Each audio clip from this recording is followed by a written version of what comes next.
Hi, I'm Liv, and normally this would be our featured fabric collection for the month of March, but sadly, we are discontinuing those collections basically because we just don't have time.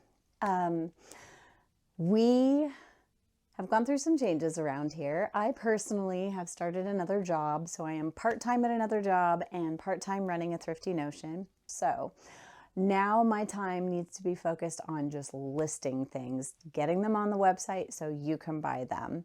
So we are moving a little more into bundles. You'll need to check out things like bolt ends. Those are pieces of fabric that are too small for us to put on a bolt and put on the shelf, but they're still good. They're anywhere from a yard to like almost 3 yards. And we try to mark those a little lower just to make them a little bit more of a good deal. Quilting bundles, button bundles, all kinds of bundles and scraps for people who are looking to do upcycling or scrappy projects and really just generally sew more sustainably.